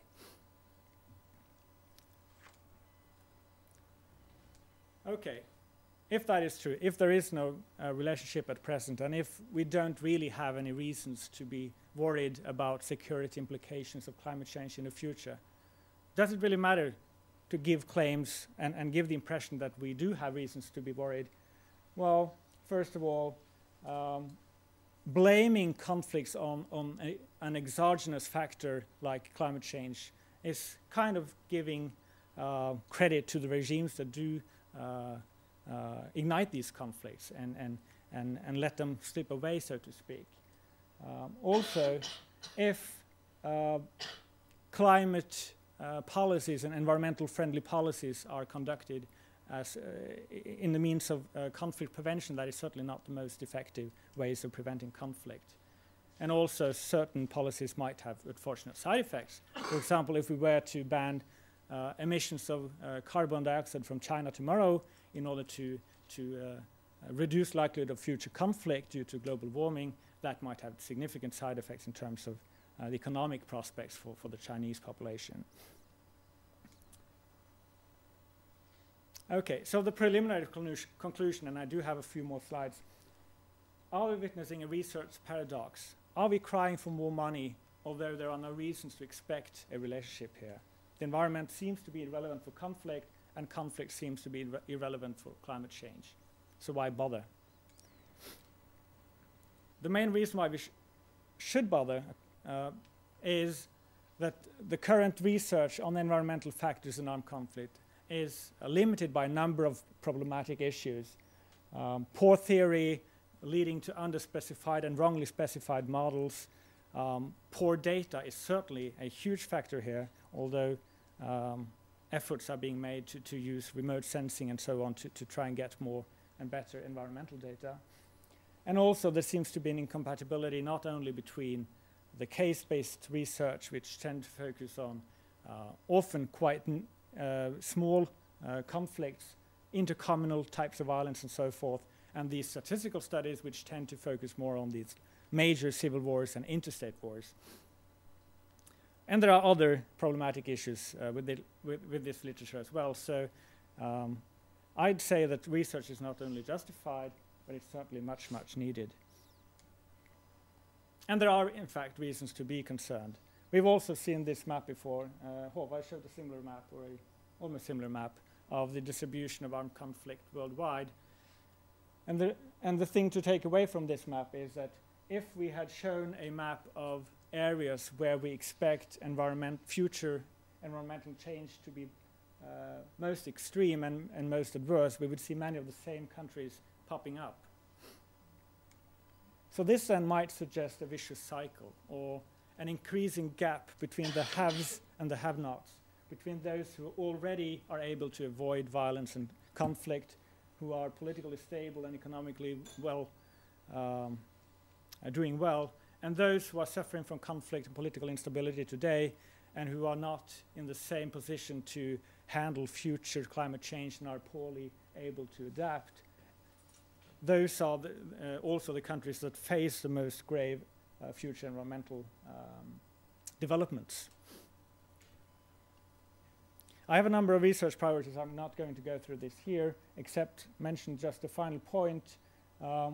We hope to make human security and conflict issues an integral part of the next assessment report of the IPCC, given its significant role as an agenda setter here. And from listening to Pachauri earlier today, I think we are a good way towards achieving that final ambition of this research. So in conclusion, climate change is a major challenge for humanity and for social scientists, also from a securities perspective. Although so far there is not much evidence that climate change will lead to more wars, but as I've said, research in this area is a little bit shaky, so it's a little bit early to conclude from what we already have. Also, we cannot exclude the possibility that even if there is no link today, there might be one tomorrow. Yeah, essentially that's it. Thank you.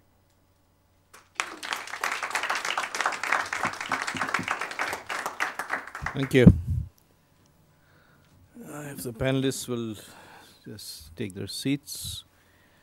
I'd like to kick off by actually making a comment, and perhaps you would like to respond to it, because what appears to me is what we've heard, at least in two presentations, are works in progress.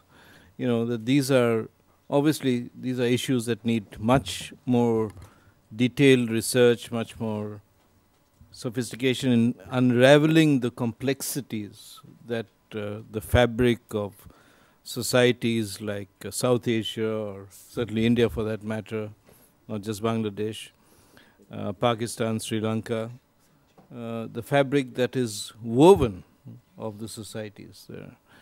And I think there seems to be an oversimplification in some of the things that have been addressed, and I'm glad that you said at the end, Harvey, that you would be looking at a more detailed analysis of the issues. For instance, armed conflict.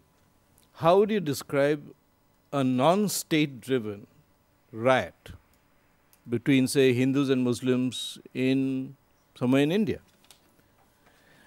How would you describe a situation in the Northeast where there are 6 insurgencies, out of which at least 3 are in peace talks, and the conflicts are among various insurgent groups rather than with the state? So these are matters not just of detail, but of conceptualizing and framing the issues and the concerns a bit more clearly. And I think I'm glad that the General spoke about democracy, and so did Dr. Indra D'Souza, in different ways. But I do think that the democratic audit is a very important one, because you have a structure within which you can resolve problems. If you don't have that safety valve, you'll probably see much more internal conflict. I'm not just talking about conflict between nations, than exists as of now, certainly in South Asia and perhaps elsewhere. So if you'd like to respond to that, and maybe the other panelists could pick up on it, and then we'll throw it open to the floor. Me? Well, first, yeah, I'll use the mic.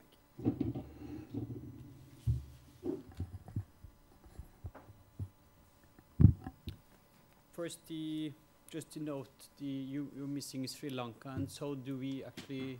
We don't have data for all indicators for Sri Lanka, so it's not included in our analysis. There are 3-4 other countries that are missing. So I'm quite sure it would would have a high predicted risk of conflict if we hadn't included it. So that's very good notation. If the observant audience probably also saw that we estimate a very low risk of conflict in Madagascar, in Libya, and Tunisia. We don't really believe that. That's just something we need to fix. As for we worked hard to obtain data for all, especially conflict countries. Don't have good data for these indicators. We have worked hard to get some estimates for education levels in Somalia, for instance. And we ended up using just assuming that Somalia is more or less like Ethiopia. Now, that's best you can do. I know the health and education values for Sri Lanka starting in 1950. It should be the first third world country that should not have had a conflict because it's highest not only island-wide but among the Tamils. Oh. So no, of course. So just to continue on the, of course, what we do is a gross simplification. Still, we are able to predict fairly well. We think we have half of the conflict countries on our list, and of the 12 most risky countries we identify, 9 of them did have a conflict 7 years after. So even with those extremely simple indicators, we're able to predict fairly well, we believe. And that's an interesting observation, that you can do so much with such a small number of simple measures. And socially, I mean, I very much agree with what you say, that what's important is that development is a proxy for how people relate to the state. Although I'm more interested in, I think these development indicators, they say something about the extent to which ordinary people can constrain governments and the extent to which they can install democracy and so forth. So we don't have democracy in our model because we don't have projections for democracy 30 years in advance. But we fairly firmly believe that what determines absence of conflict also determines the stability of democratic institutions. So it's what we predict also predicts democracy to some extent. As for definition, we do not include non-state violence. That's a very explicit choice. We only include what the Uppsala project defines as government-based violence. So it's a conflict between a government and a organized political group with a political aim that leads to at least 25 battle-related deaths per year. So we could include communal violence, and that would be complementing it. The problem is that we don't have as long time series for that sort of violence as we do have for this more narrow definition of conflict. So.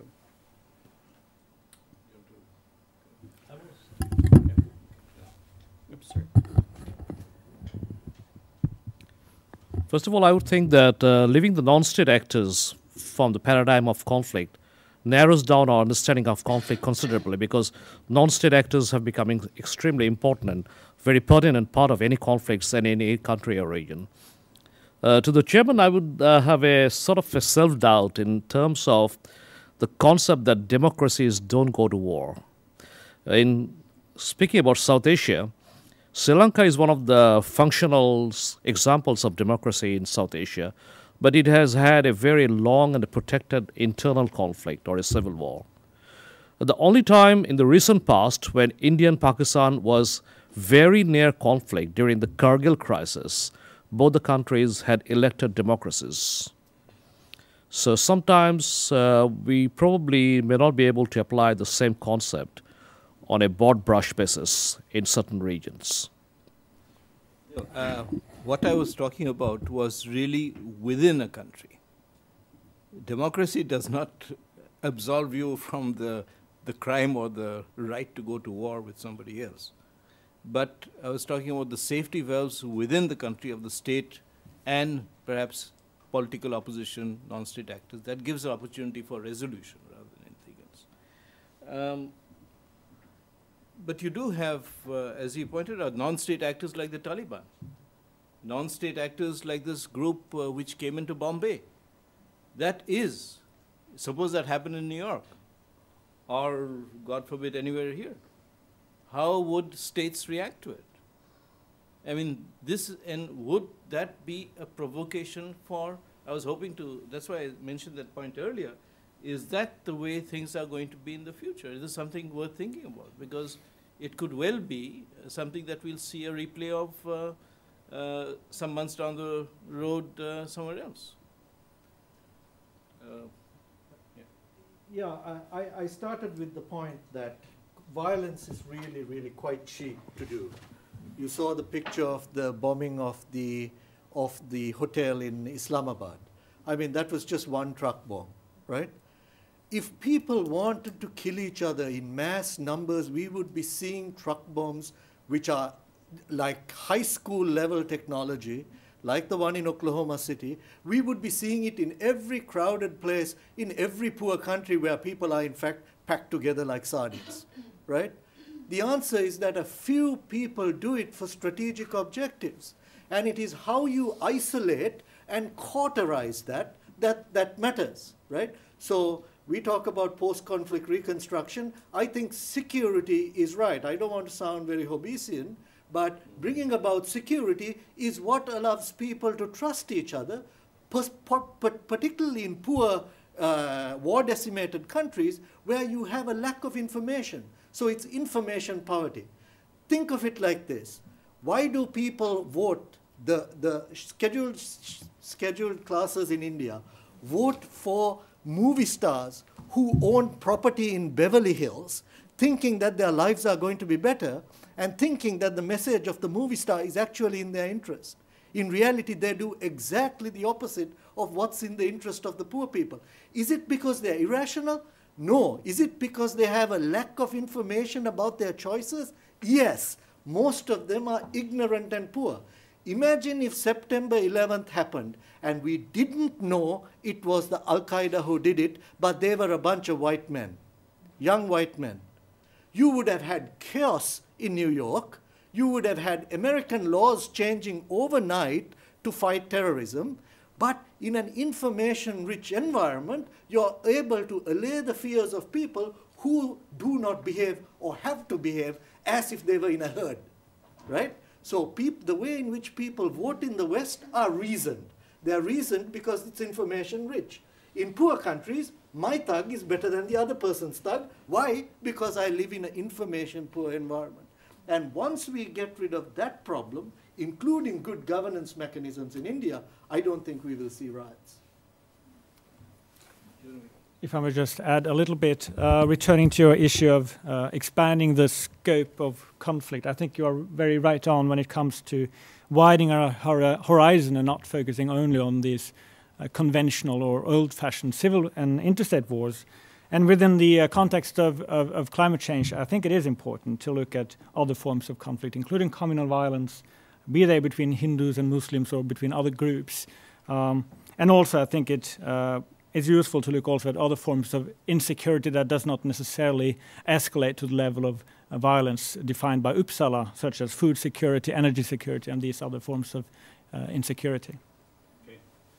Okay, I'm going to open it up to the floor, and if you would just come up, I'll take you in sequence, because I'll take the first row first, and then the next row.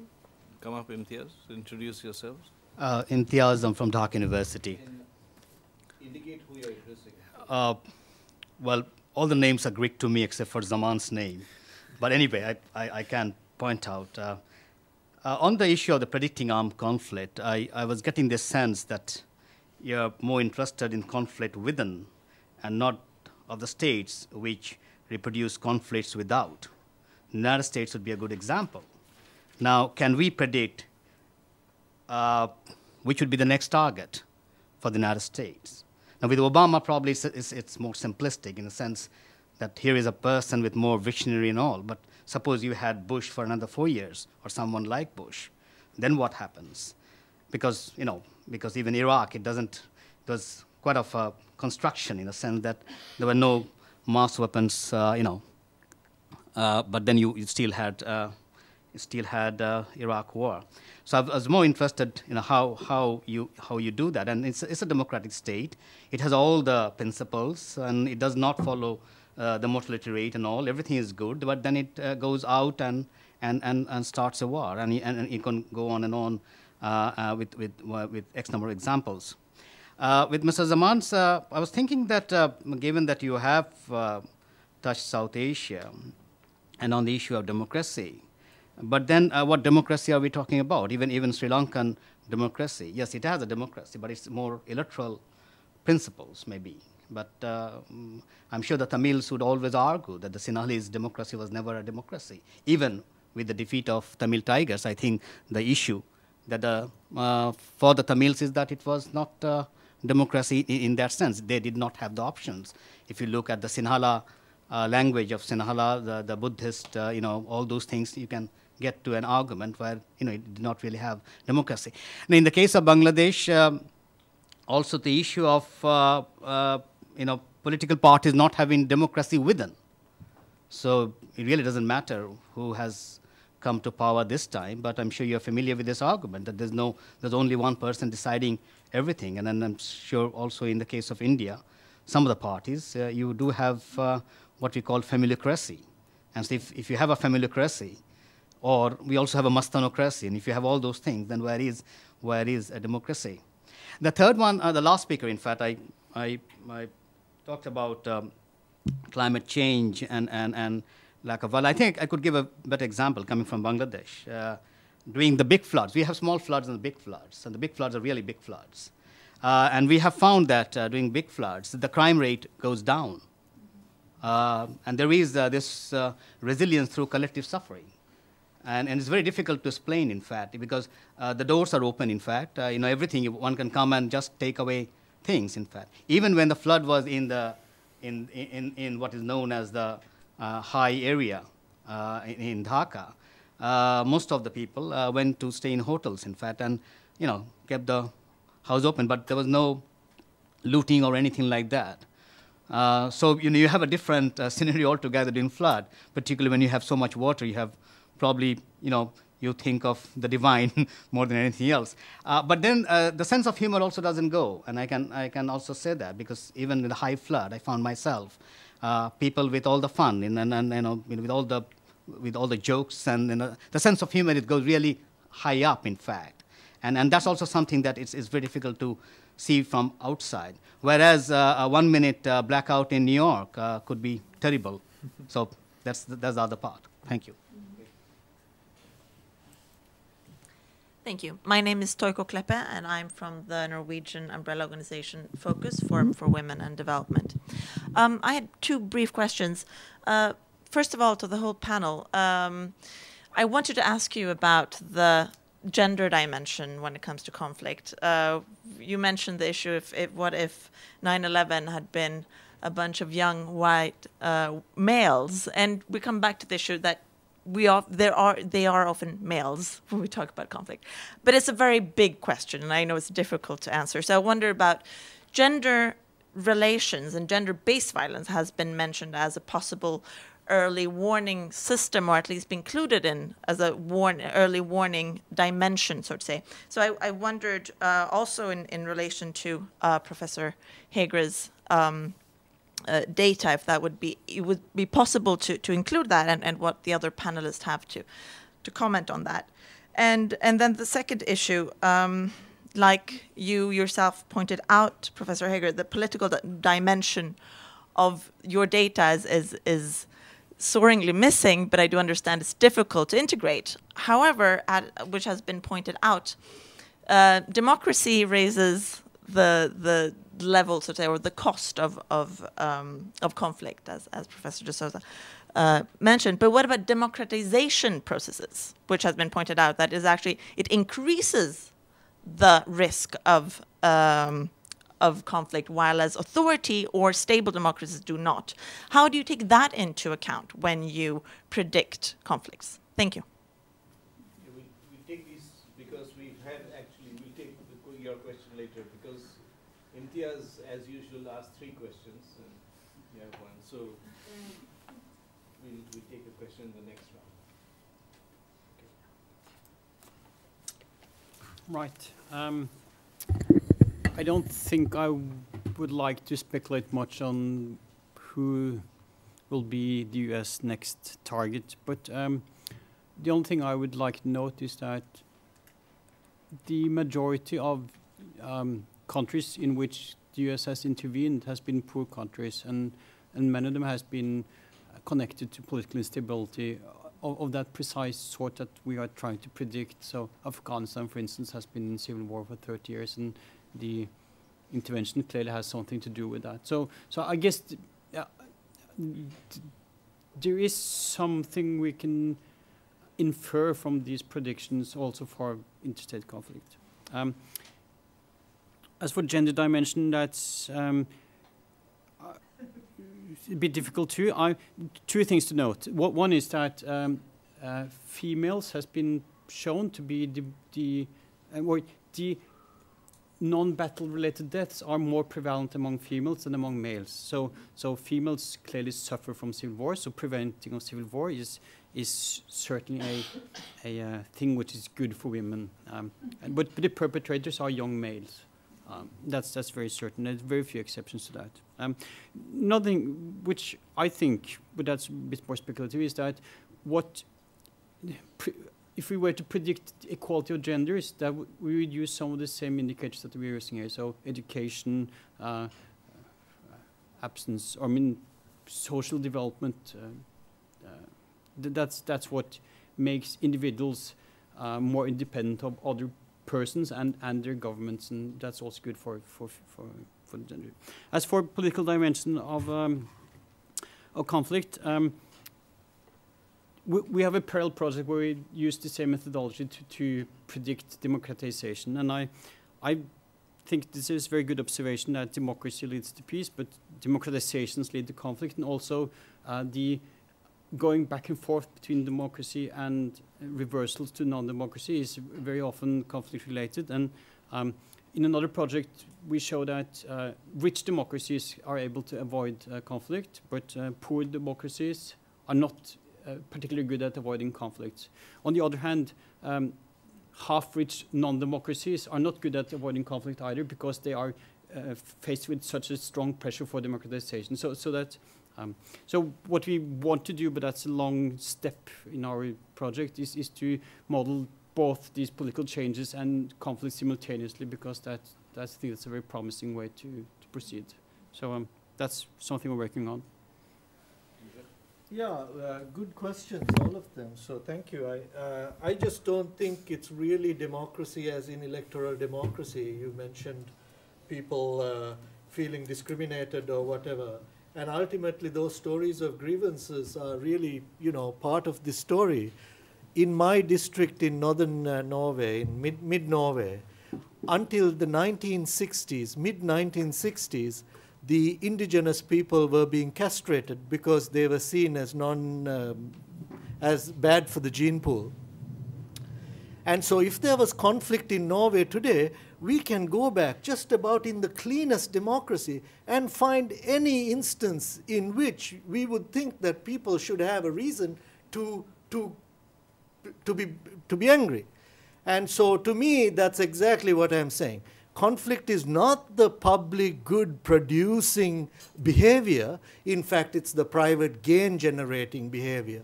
And by private gain, I don't mean big bank accounts. I mean revenge. I mean violence for the sake of violence. I mean thuggery, all that, right? Victimization. And so what rebels say and what rebels do don't mean anything, because I know lots of Tamils who I know that will disagree with your assessment of whether they had proper rights or not. So why are the French and Germans loving each other today? Don't look back 50 years in their history. You'll get it wrong, right? So having said all that, democracy is probably not the right thing. It's about good institutions, which democracy is simply a part of, right? And so if you have very clean central banks and laws governing contract, I think whichever government is in power might not matter. Japan hasn't had a change of government since the war, a meaningful change of government. Neither has Botswana. So So it's about what we mean. And I mean purely about the strength of institutions and the way in which people relate to each other. Yeah. Okay, let me start first. A couple of the questions have been addressed already. The example of flooding in Bangladesh is interesting, and I think your notion of common suffering actually affecting human interaction in a positive way could very well play out. And to some extent, we may also have seen that already in that climate change is seen as a scapegoat, and people are actually claiming the Western and developed world for what is going on. And that might lead to increasing integration within societies. Although the example of Dhaka, well, that serves well, but then you might also look to New Orleans and what happens there, or what happened there in the immediate aftermath of Katrina. So there are different examples pointing in different directions, I think. I could also say very briefly on the gender aspect of climate change. It's not unreasonable that climate change might have different impacts on different genders, in particular in relation to migration and dislocation. For example, reduced livelihoods leading to labor migration will probably affect the sexes differently, in that males perhaps may have to migrate to urban cities for work, whereas the rest of the family remains in the rural countryside. So that might be one example, although this is something I think needs more research.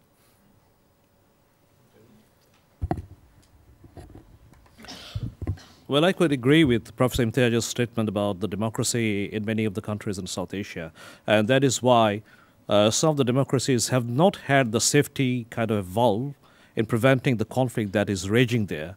In terms of the Sri Lankan democracy, I would say it has not been truly an inclusive democracy in many sense.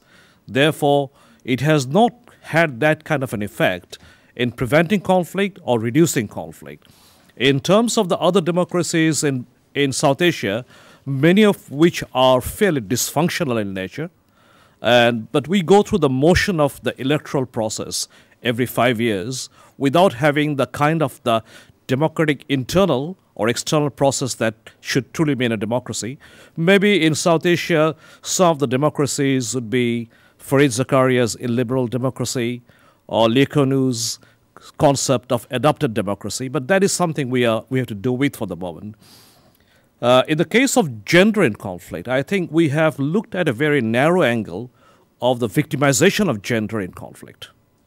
What I would like to see my colleagues in research here is to see more a combatant role of gender in conflict. Certainly the Sri Lankan case can be a very good example, because we have increasingly seen involvement of gender, at least the female suicide bombers and others who have taken a very leading role in conflict in Sri Lanka. We are also seeing similar kind of involvement of Palestinian women in conflict. So therefore we will increasingly see involvement of gender, not only as a sufferer, but as active combatants in conflict, and this area needs to be studied. I think Indra has a quick point. Yeah, no, very good. I just wanted to make a comment on the gender thing. There's the very serious issue of female participants as well, but by and large, I think it's right that it's a male-dominated business.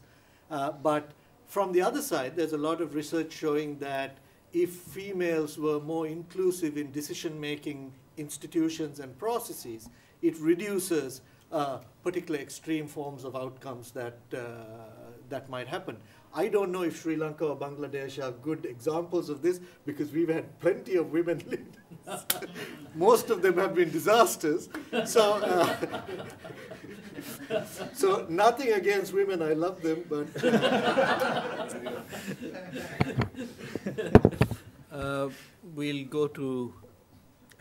We'll take, I think, just 2 questions now, because we are running out of time, and there is a plenary to go to, the wrapping up session. But before your questions, I just want to make a simple comment on democracy, because we've been talking about democracy on and off, and the institutions of democracy, the role of democracy in reducing conflict or whatever.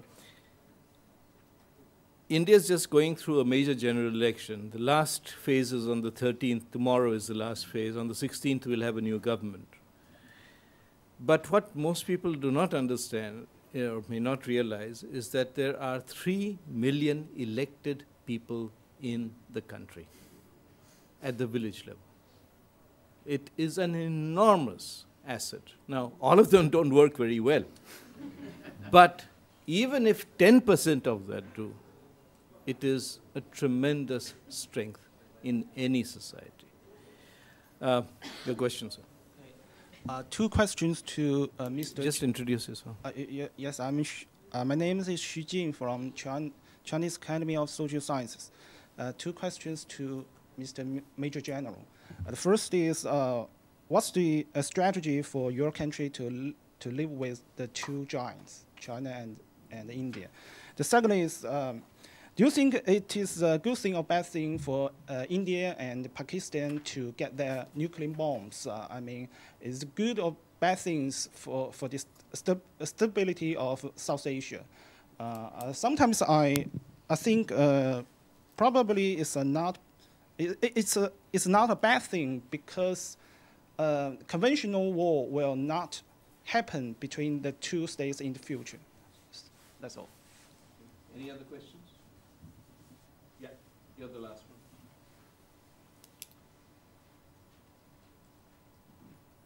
My name is Sarah from the Norwegian University of Science and Technology, and my question relates to predicting conflict. And I was wondering whether this prediction can help us understand the events in Georgia or Gaza, or they can help us predict such events as those that happened in Georgia and in Gaza.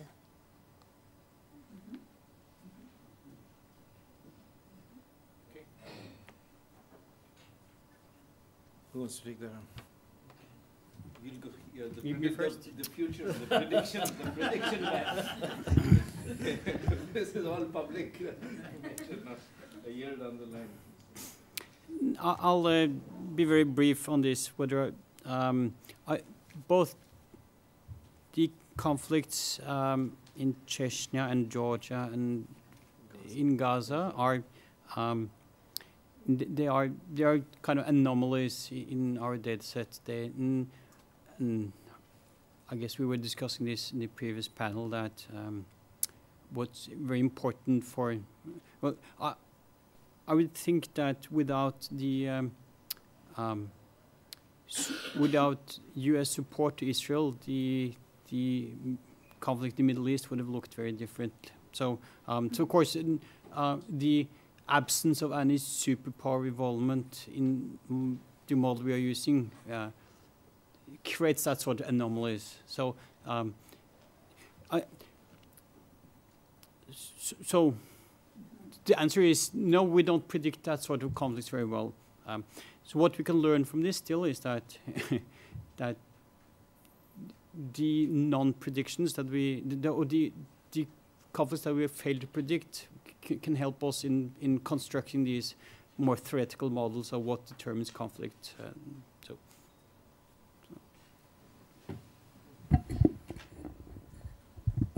Thank you for that question, sir. I would consider the case of Bangladesh and the concept of living with 2 giants more of an opportunity than a threat, because not very often that you live in a geographical space where you have 2 neighbors on 2 sides, rising not only economically, but also globally and regionally. So this is an opportunity that can be taken to our advantage, but if we don't take the advantage, then you could get stampeded, because when the giants rise, they don't look at small neighbors. So it is a case of opportunity that I hope that our female prime ministers have the vision to make use of to the best benefit of the people in the country. To the question of nuclear issue in South Asia, I would tend to agree with you more. I think it has given us a level of nuclear deterrence that is perhaps preventing conventional conflicts breaking out between India and Pakistan.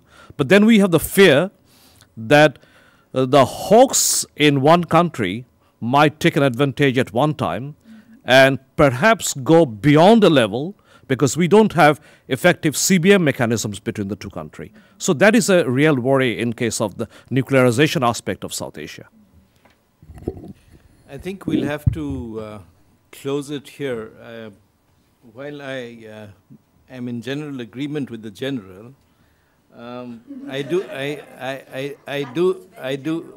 think. Thank you. I do these sort of things sometimes. Shall we get out of the way now? He's from Bangladesh, man. We can't be big brothers. There is another thing which I think the general referred to in his presentation, which is the U.S. nuclear deal, which was a way of circumventing the nuclear non-proliferation treaty and giving India a reasonably good deal in the process. So there are these other aspects to these issues, which I think it will be good for us to be cognizant of. But I want to thank the panel for being very interactive, and I want to thank all of you for being such a wonderful audience. Thank you.